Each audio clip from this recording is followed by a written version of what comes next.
చూడండి, దేవుడి పిల్లలారా, తిమోతికి రాసిన మొదటి పత్రిక 4వ అధ్యాయం 3వ వచనం.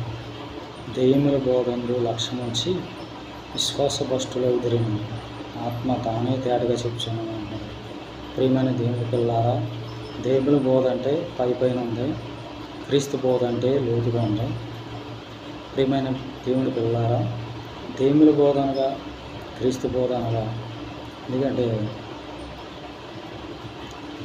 మనం ఎప్పుడు బైబిల్ని సమానంగా చూసుకోవాలి. బైబిల్లో సైతాన్ బోధ ఉంది, క్రీస్తు బోధ ఉంది. బైబిల్ సమానంగా చూసుకుంటేనే మనకు తెలుస్తుందని. దేవుని బోధ అంటే పైన ఉంది కాబట్టి, క్రీస్తు బోధ అంటే లోతుగా ఉంది కాబట్టి. ఎందుకంటే అనేక మంది సైతాన్ బోధ ప్రకటిస్తున్నారని, దేవుని బోధ ప్రకటిస్తున్నారని, పై బోధ ప్రకటిస్తున్నారని మీకు తెలియపరుస్తున్నాను. ఎందుకంటే లోతు బోధ ప్రకటించేవాడు, తల్లిపాలు బోధ ప్రకటించేవాడు, పైన ప్రకటించేవాడు, కోతపాలు బోధ ప్రకటించేవాడు. ఎందుకంటే ఈ సత్యాన్ని తెలుసుకోకుండా, ఈ సత్యాన్ని గ్రహించుకోకుండా అనేక మంది పరుగులు తీస్తున్నారు. పరుగులు తీయడం వల్ల చెప్పేవారు రక్షింపబడరని, వినేవారు రక్షింపబడరని మీకు తెలియపరుస్తున్నాను. నేను సత్యాన్ని తెలియపరచాలని. బైబిల్లో 2 బోధలు ఉన్నాయి. సైతాన్ బోధ పై బోధ ఉందని, క్రీస్తు బోధ లోతుగా ఉందని. అపోస్తుల బోధ ఎందు రొట్టె విరుచుటందు ఎడతెగక ఉండరని చెప్పాడు. అపోస్తుల బోధ ఎందు రొట్టె విరుచుటందు క్రీస్తు బోధ ఎందు ఎడతెగక ఉండారు కాబట్టి, క్రీస్తు బోధ లోతుకుందని, జీవ మార్గం లోతుకుందని, మరణ మార్గం పైన ఉందని మీకు తెలియపరుస్తున్నాను. ఎందుకంటే అక్కడ ఇంకో మాట ఇచ్చాడు. యోహానుకు రాసిన మొదటి పత్రిక 4వ అధ్యాయం 3వ వచనం. ప్రియులారా, అనేకులైన అబద్ధ ప్రవక్తలు లోకంలోనికి బయలువెళ్ళి ఉన్నారు. ఆ ఆత్మలో దేవుని సంబంధమైన కావు పరీక్షించడం. చూడండి, సైతాన్ బోధ పైన ఉంది కాబట్టి యేసు ప్రభు నామంలోని వెలుగుదూత వేషం ధరించుకుని అనేక మందిని నిత్య నరకంలో వేసేయడానికి సైతానే యేసుప్రభు నామంలో, అదే యేసుప్రభు నామంలో అబద్ధ బోధ ప్రకటించి, యేసుప్రభువే పిలుస్తున్నాడని చెప్పి అబద్ధ బోధ ప్రకటించి అనేక మందిని నమ్మించి మోసపరిచి నిత్య నరకానికి వేసేస్తున్నాడని, అనేక మంది క్రీస్తులోనికి వస్తున్నారని, క్రీస్తులోనికి వస్తం వల్ల అనేక మంది మోసపరిచి, దేవుని బోధలో మోసపరిచి, పై బోధలో మోసపరిచి, ఆ పై బోధలోనే పిలుచుకుంటే దేవుడే పిలిచాడని, యేసుప్రభువే పిలిచాడని నమ్మి ఈ పాస్టర్లో బోధ చేస్తున్నారు. పై బోధలో రక్షణ లేదని. యోనాను పిలిచాడు, సేవకెళ్ళాడు. అబ్రాహాముని పిలిచాడు, సేవకెళ్ళాడు. నేను పిలవలేదు, వారిని పంపలేదని చెప్తున్నాడు. ప్రియమైనది ఏమిటి? సత్యాన్ని గ్రహించండి. అబద్ధ బోధ పైన ఉందని, సత్యబోధ లోతుకుందని మీకు తెలియపరుస్తున్నాను. ఈ లోకంలో అనేక మంది అబద్ధ బోధ ప్రకటిస్తున్నారని, సత్యబోధ ప్రకటిస్తలేదని, డబ్బుల కోసము, ఘనతల కోసము, పేరు ప్రతిష్టల కోసము, గొప్పల కోసం ప్రకటిస్తున్నారని మీరు గుడ్డివారు తోవసులితే వాళ్ళిద్దరూ గుంట్లో పోదురు అని చెప్తున్నారు. మనుషులు కల్పించే పద్ధతులు దైవోపదేశములను వ్యర్థంగా ఆరాధించుకున్నారని చెప్తున్నాడు. లేఖనాలు పరిశీలన చేయండి. దేవుడు నా నామమున మీరు అబద్ధములు ప్రకటించున్నారని చెప్తున్నాడు. మీ నాయకుడు తోవ తప్పించు నాయకులుగా ఉన్నారని చెప్తున్నాడు.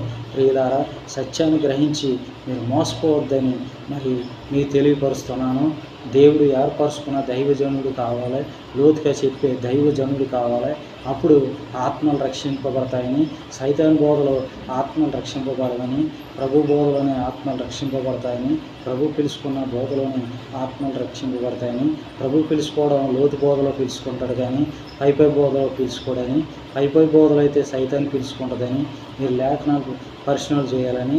వాళ్ళ అబద్ధ బోధలో పై బోధలో మీరు పరుగులు తీస్తే, వాళ్ళ మాటిని వాళ్ళ దేవుడు పిలిచాడని మీరు కూడా పరుగులు తీస్తే చెప్పే బోధకులకి విని పరుగులు తీసి అబద్ధమే సత్యం అనుకుని పరుగులు తీసేవాళ్ళు కూడా నిత్య నరకం ఉందని, నిత్య నరకం తప్పదని, తీర్పు పునరుద్ధానానికి వెళ్ళిపోతారని, సత్యంలో దేవుడు ఏర్పరచుకున్న వాళ్ళని పిలుచుకున్న వాళ్ళ ద్వారా అయితే వాళ్ళ దగ్గరికి వెళ్తే చెప్పే బోధకులకి కూడా రక్షణ ఉంటుందని, చెప్పే వెళ్ళేవాడికి విశ్వాసులకి రక్షణ ఉంటుందని ఆయన సత్యంలోనూ అబద్ధంలోనూ కూడా మరి అబద్ధంలో తప్పులు చేస్తే విడివిడిగా ఒప్పుకోరు.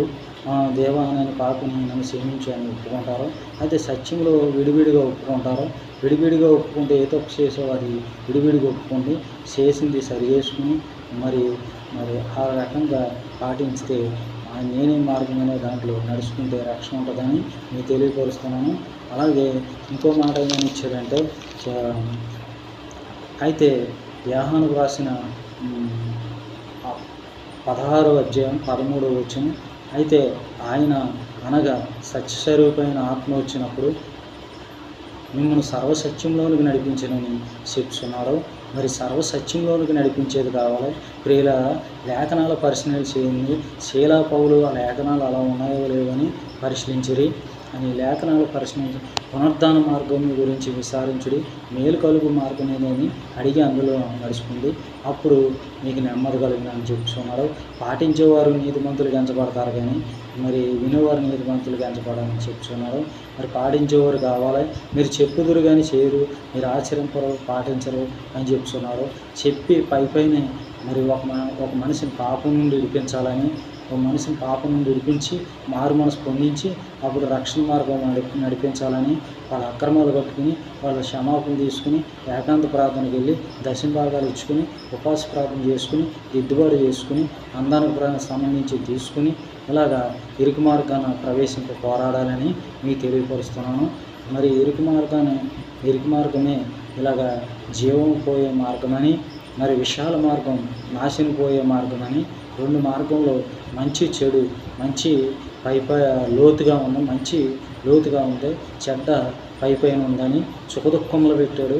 సుఖం మరి బైబిల్లోనూ సుఖమైన బోధ లోతుగా ఉందని, దుఃఖమైన బోధ పైన ఉందని, సుఖం అంటే మరి నిత్య జీవమని, దుఃఖం అంటే నిత్య నరకమని మీకు తెలియపరుస్తున్నాను. ఇదే పాతాళ లోకమును పైలోకమని మీకు తెలియపరుస్తున్నాను. అబద్ధ బోధకులు మరి ఎక్కువగా ఉన్నారు. ప్రపంచమంతా అబద్ధాన్ని విని మోసపోయే విశ్వాసులు ఎక్కువగా ఉన్నారని మీకు తెలియపరుస్తున్నాను.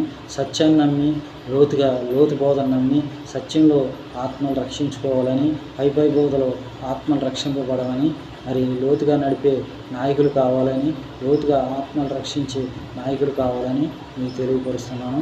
ఇట్లు నా పేరు కృపారావు యెహోషువ మీకు తెలియపరుస్తున్నాను. దీన్ని బట్టే మళ్ళీ అలాగే యోహాను రాసిన మొదటి పత్రిక 4వ అధ్యాయం 6వ వచనం 7వ వచనం ఇలా ఇందువల్లనే మనం సత్యస్వరూపమైన ఆత్మ ఏదో బ్రహ్మపరచు ఆత్మ ఏదో తెలుసుకొని కోరుతున్నామని చెప్తున్నారు. మరి సత్యస్వరూప ఆత్మ అంటే మరి లోతుగా నడిపించేది, బ్రహ్మపరచు ఆత్మ అంటే పైపైన నడిపించేది. ప్రేమని దేవుడి పిల్లారా, బ్రహ్మపరచు ఆత్మ సైతాన్ ఆత్మ, సత్యస్వరూపాత్మ క్రీస్తు ఆత్మని మీకు తెలియపరుస్తున్నాను. మరి బోధన పరిశీలన చేసుకుని మంచి చెడుకి, జీవం మరణానికి, సుఖదుఖములకి, రెండు మార్గాలకి కూడా మీరు లోతు బోధకి, పై బోధకి పరిశీలన చేసుకుని, జీవం బోధకి, మరణం బోధకి పరిశీలన చేసుకుని, తల్లిపాలు తాగినడు బలంగా ఉంటాడు కాబట్టి, బలమైన వాక్యం లోతుగా ఉంది కాబట్టి, కోతపాలు బోధ పైన ఉంది కాబట్టి, మరి కోతపాలు బోధ ద్వారా రక్షింపబడారని, మరి లోతు బోధ ద్వారా, తల్లిపాలు బోధ ద్వారా రక్షింపబడతారని మీకు తెలియపరుస్తున్నాను. అలాగే మరి కూరగాయల మార్కెట్లోకి వెళ్తే మంచి వంకాయలు కొనుక్కుంటాం కానీ పిచ్చి వంకాయలు కొనుక్కోం. అలా యెహోవా మంచివాడు కాబట్టి మంచి బోధ లోతుగా ఉంది, చెడ్డ బోధ పైన ఉందని మీకు తెలియపరుస్తున్నాను. జీవం లోతుగా ఉంది, మరణం పైన ఉందని మీకు తెలియపరుస్తున్నాను. ఇట్లు మీ కృపారావు యెహోషువ. బోధ తెలుసుకుంటారని, బోధ వల్ల మీరు మరి మార్గాన్ని గ్రహిస్తారని, మీరు ఈ మార్గం గుడితనంలో నడుచుకుని నశించిపోతున్నారని తెలియజేయడం కోసం ఈ వీడియో పోస్ట్ చేస్తున్నాను. మరి సత్యాన్ని నమ్మి మరి మీరు రక్షింపబడాలని కోరుకుంటూ నా ద్వారా మరి అలాగే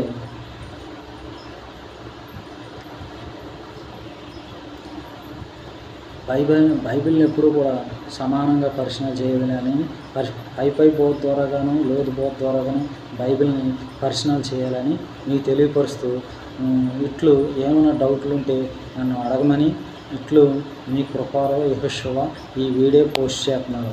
ఈ వీడియో ద్వారాగా మీరు తెలుసుకోవాలంటే సత్యబోధ ద్వారాగా నాకు ఫోన్ చేసి నా ద్వారా తెలుసుకోమని, సత్యబోధ గురించి, లోతు బోధ గురించి, మరి ఆత్మల రక్షింపు బోధ గురించి, మరి జీవ మార్గం బోధ గురించి నేను మీకు తెలియపరుస్తానని, నాకు తెలుసున్న అనుభవం మీకు పంచుతానని, నా అనుభవం నేను నా ఆత్మ రక్షింపబడితేనే నేను లోతు బోధ చెప్తేనే ముందు నా ఆత్మ రక్షింపబడుతుంది. నేను లోతు బోధ చెప్పకపోతే ఇతర ఆత్మ రక్షింపబడదు. నేను లోతు బోధ చెప్తేనే నా ఆత్మ రక్షింపబడతాయి, ఇతర ఆత్మ రక్షింపబడతాయి. కాబట్టి నాకు దాసే పని లేదు, నేను పైపై చెప్పే పని లేదు, అది ప్రభువుకి తెలుసు. మరి నేను నా ఆత్మ రక్షింపబడాలని, మరి ఇతరాత్మ రక్షింపబడాలని నేను దాయకుండా ఈ బోధ చెప్తున్నాను. చాలామంది ప్రవక్తలు బోధను దాచేసి సైతాన్ బోధ ద్వారాగా గొప్పలకు వెళ్ళి మరి జనాలు మోసపరిచి ధనం కోసం, డబ్బు కోసం, పేరు ప్రతిష్టల కోసం సేవ చేస్తున్నారు, గొప్పల కోసం.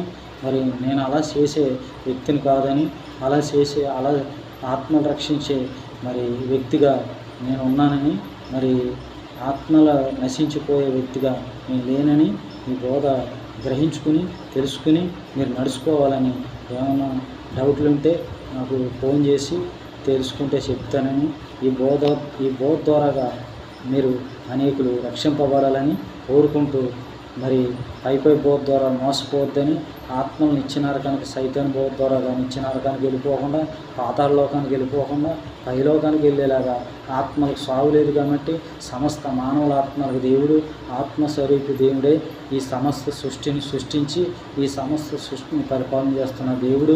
కన్యక గర్భం నుండి పుట్టి మానవుల పాపాల నిమిత్తం బలై మళ్ళీ తిరిగి రెండోసారి వస్తానన్నాడు. ఆది మానవుల సంతానం కానించి అబ్రాహ్మ సంతానం కానించి నడిచింది. నోవా సంతానం కానించి అంతమైపోయింది. నోవా సంతానం కానించి మరి జలప్రలయంలో ఓడను తయారు చేసుకుని నోవా సంతానం రక్షించాడు. మరి ఈ నోవా సంతానం ఇప్పుడు నడుస్తుంది. మరి ప్రభు రాకడ రెండోసారి రాబోతుంది. అప్పుడు నోవా సంతానం అంతమైపోయాక పరిశుద్ధులతోనూ మరి పాపులతోనూ నిత్య నరకము నిత్య జీవము మరి స్థాపించి మరి ప్రభు నడపబోతున్నాడని, పరిశుద్ధుల కోసం మరి ప్రభు మేఘాల మీద రాబోతున్నాడని, రెండోసారి ఆత్మస్వరూప దేవుడు కన్యక గర్భం నుండి పుట్టాడని మీకు తెలియపరుస్తున్నాను. మరి ఆది కాండంలో దేవుని ఆత్మ జలముల పైన అల్లాడుచుండును, దేవుడైన యెహోవా నేలమట్టితో నరునియమించి వాడి నాశకరణంలో జీవవాయువుగా నరుడు జీవాత్మ అయ్యాడని మరి చెప్తున్నాడు. కాబట్టి ధర్మశాస్త్రం ఆత్మ సంబంధమైందని ఎరుగుదు అని చెప్తున్నాడు. కాబట్టి దేవుడు ఆత్మ గనక ఆయన ఆరాధించేవారు ఆత్మతోనూ సత్యంతోనూ ఆరాధింపవాలని చెప్తున్నాడు. కాబట్టి మీరు ఆత్మని రక్షించుకోవాలని, ఆత్మ నశించిపోకుండా ఆత్మ కాపాడుకోవాలని మీకు తెలియపరుస్తూ, ప్రతి నామానికి సైతాన్ నామానికి పైనామ లోపం ఆయనకు అనుగ్రహించాడని, మరి ఈ నామమునే రక్షణ పొందవాలని, కానీ ఆకాశం కింద మనుషులు ఇవ్వడిన మరి ఏ నామం రక్షణ పొందలేమని సిలువను కూర్చుని వార్త నశించున్న వారికి వెర్రితనం, కానీ రక్షింపబడుతున్న మనకు దేవుని ఒక శక్తి అని చెప్తున్నారు. కాబట్టి ప్రియమైన దేవుని పిల్లలారా, ఆత్మ సంబంధమైన మరి దేహాన్ని రక్షించుకోవాలని, మరి శరీర సంబంధమైన దేహం మట్టని మన్నైనది వెనుకడు వలె మరలా భూమి మీదకి చేరును, ఆత్మ తను దయచేసిన దేవుని వద్దకు మరలా పోను, యెహోవా ఇచ్చిన యెహోవా తీసుకుపోనని చెప్తున్నాడు. కాబట్టి ప్రకృతి సంబంధంగా ఎత్తబడి ఆత్మ సంబంధంగా లేపబడి అని చెప్తున్నాడు. కాబట్టి సమస్త మానవుల ఆత్మలకు దేవా యెహోవా, సమస్త శరీరాత్మలకు దేవా యెహోవా అని చెప్తున్నాడు. కాబట్టి ప్రకృతి సంబంధమైనది మొదట కలిగింది కానీ ఆత్మ సంబంధమైనది మొదట కలిగింది కాదు. ప్రకృతి సంబంధమైనది మొదట కలిగింది, తర్వాత ఆత్మ సంబంధమైనది కలిగిందని లేఖనాలు పరిశీలన చేయాలని, అలాగే ప్రకృతి సంబంధం ఎత్తుబడి ఆత్మ సంబంధం లేపబడి అని చెప్తున్నాడు. కాబట్టి అలాగే పురుషుడి నుండి స్త్రీ కలిగింది కానీ స్త్రీ నుండి పురుషుడు కలగలేదు అని చెప్తున్నాడు. కాబట్టి ప్రియమైన దేవుడి పిల్లారా, తర్వాత స్త్రీ నుండి పురుషుడు కలిగిన అని చెప్తున్నాడు. కాబట్టి వీళ్ళిద్దరూ కూడా మరి ఒకరు వేరుగా ఉండక ఒకటిగా ఉంటారని తెలియపరుస్తున్నాడు. కాబట్టి ప్రియమైన దేవుడి పిల్లారా, ఆదాముకి హవ్వని జతపరిచాడు. ఎందుకంటే వాటికి సాటైన ఆదాముకి సాటైన సహాయం కోసం జతపరిచాడు. ప్రియమైన దేవుని పిల్లారా, మీరు పిల్లలు కానీ అభివృద్ధి చెంది విస్తరించి ఫలించి భూమిని నిండించి దాన్ని లోపరుచుకుని మీరు సంతోషంగా బ్రతికి శుభ్రంగా బ్రతికి సొంత దాంట్లో బ్రతికి మరియు నా రాజ్యానికి రమ్మని చెప్పాడు. ప్రియమైన దేవుని పిల్లారా, ఎందుకంటే అబ్రాహాము సంతానం విస్తారం అంటే సముద్ర పిసుకు వలె మరి నక్షత్రం రేణు వలె చేస్తానన్నాడు. అలాగే విస్తరింపజేశాడు. ప్రభువు గారు నిజమైన దేవుడు, ఆయన తప్ప వేరొక దేవుడు లేడని, ఇదిగో నేనే దేవుడు, నేను తప్ప వేరొక దేవుడు లేడు, మృతి పొందించేవాడిను, బ్రతికించేవాడిను నేనే, గాయపరిచేవాడిను, స్వస్థపరిచేవాడిని నేనే, నా చేతుల నుండి విడిపించేవాడు ఎవరో లేడని మీకు చెప్తున్నాడు. కాబట్టి మీకు తెలియపరుస్తున్నాను. ప్రియమైన దేవుని వల్లారా, ఆయన సజీవమైన దేవుడు.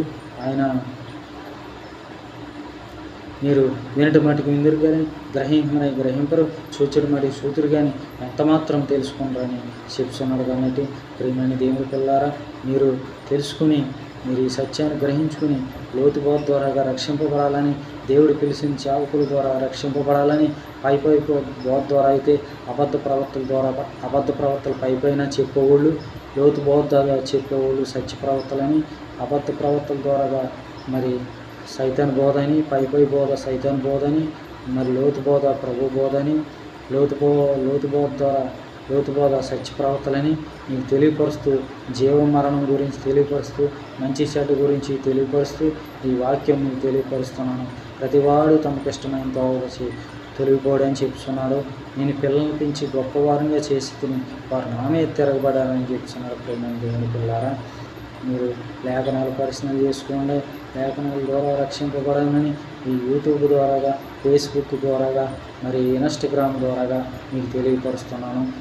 చాలామంది అబద్ధాన్ని నమ్మి నశించిపోతున్నారని, అలా నశించిపోకూడదని దేవుడు మీకు సాక్షిగా ఉండటానికి ఈ సత్యమైన బోధ ఈ వీడియో మీకు పోస్ట్ చేస్తున్నాను.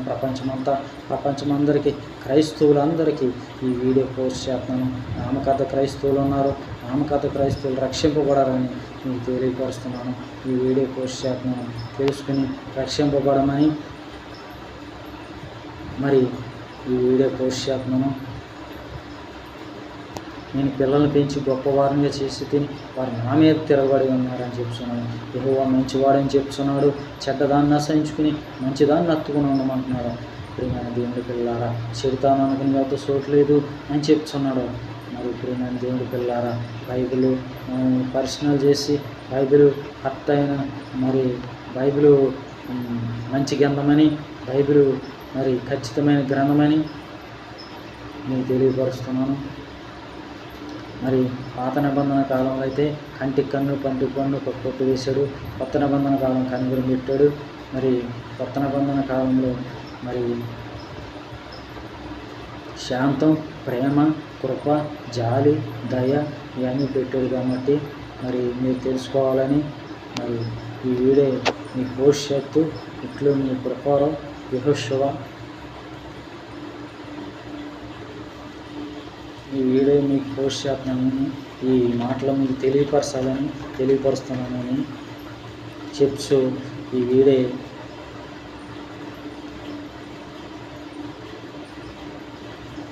ఇట్లు మీ ప్రకారం యెహోషువ ఈ వీడియో పోస్ట్ చేస్తున్నానని తెలియపరుస్తూ